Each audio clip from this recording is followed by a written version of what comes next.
तो हम ये बोल सकते हैं कि देखिए नॉर्मल कंडीशन में क्या हुआ, हमारा ब्लड 25% डिसोसिएट हो जाता है, 25% ऑक्सीजन डिसोसिएट हो जाता है, तो मतलब 5 ml ऑक्सीजन टिश्यू को दे दिया, तो 25% डिसोसिएट हो गया।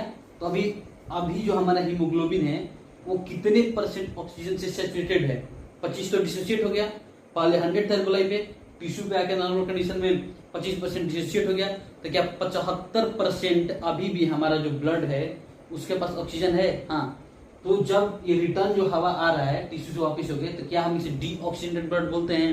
क्यों बोलते हैं, क्योंकि 4 ml आते समय इसमें कार्बन डाइऑक्साइड मिक्स हो जाता है ब्लड में। तो यानी अगर क्या हम ये पॉइंट बोल सकते हैं कि हमारा जो डीऑक्सीजेनेटेड ब्लड होता है, डीऑक्सीजेनेटेड ब्लड नॉर्मल कंडीशन में इसके पास 75% अभी भी सैचुरेटेड होता है किससे, ऑक्सीजन से। ठीक है, ये पॉइंट बोल सकते हैं। तो देखिए ये हो गया नॉर्मल लेवल पर। यहाँ पर कितना था 40, जब हमारा पार्शियल प्रेशर था ऑक्सीजन का तो सैचुरेशन कितना था 75। अगर इससे और अगर हम नीचे जाए, मान लीजिए हम बहुत हेवी एक्सरसाइज कर लिए, 1 घंटा 1.5 घंटा बहुत थक गए हैं, तो उस वक्त क्या होता है कि हेवी एक्सरसाइज कर देते हैं, तब हमारे टिश्यू में पार्शियल प्रेशर ऑफ ऑक्सीजन और घट करके कितना हो जाता है, 20 हो जाता है, 20 हो जाता है।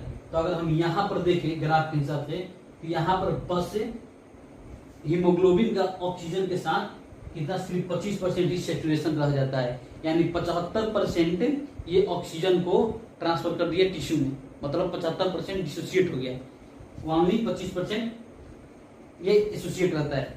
तो ये वाला केस कब का हो गया, ये वाला हो गया टिश्यू का ही, कब, एट हेवली एक्सरसाइज।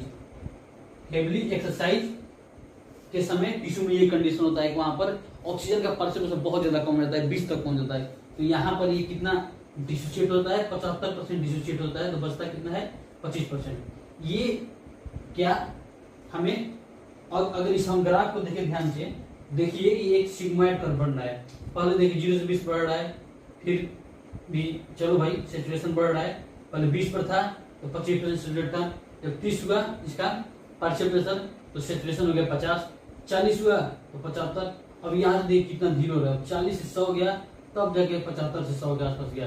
तो इस तरह से एक ऐसा सिग्मॉइड कर्व बन जाता है। कैसे, ये हमारा सिग्मॉइड कर्व बन जाता है।